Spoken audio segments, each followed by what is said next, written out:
కేటాయించాలని మరి అదే విధంగా ఎస్సీ రిజర్వేషన్ శాతాన్ని 5 నుంచి 2 అదనంగా పెంచి మాకు మరి 7% పెంచాలని చెప్పేసి ఈ రోజు మేము డిమాండ్ చేస్తా ఉన్నాం.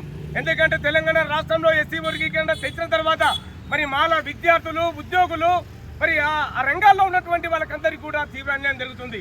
ఈ రోజు విద్యార్థులు చదువుకోవాలంటే మరి వాళ్ళకి సీట్లు రాక మరి వెనుకబడతనానికి గురవుతున్న సందర్భం. అదేవిధంగా ఏదైతే మరి వాళ్ళ సీనియర్ను బట్టి ఉద్యోగులకు రావాల్సినటువంటి ప్రమోషన్లలో మరి వెనుకబడిపోతున్నారు. కాబట్టి ఈ రోజు తెలంగాణ రాష్ట్రంలో మరి అన్ని కులాల కంటే బ్రాహ్మణులు, రెడ్లు, దొరలు, కమ్మలు, కాపుల కంటే మరి ఓసీలకు 6 రోజుల పైన కేటాయించడం జరిగింది. అదేవిధంగా బీసీలకు 2 రోజుల పైన 6 రోజుల పైన కేటాయించడం జరిగింది. అదేవిధంగా ఈడబ్ల్యూసీ వాళ్లకు 2 రోజుల పైన కేటాయించడం జరిగింది. అదేవిధంగా ఎస్టీలకు, అదేవిధంగా ఎస్టీలో ఉన్నటువంటి మాదిగలకు 2 రోజుల పైన కేటాయించడం జరిగింది. ఈ రోజు తెలంగాణ రాష్ట్రంలో మరి అత్యంత వెనుకబడ్డ జాతి ఎవరంటే అది మాల జాతి, మాల ఉపకులాలు.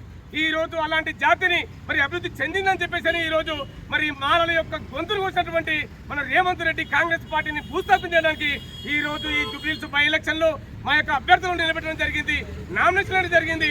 మరి మేము 50 మందిని నామినేషన్లు వేస్తే 40 మందిని మరి రిజెక్ట్ చేసి 10 మంది అభ్యర్థులు ఇక్కడ నామినేటెడ్ అయ్యారు.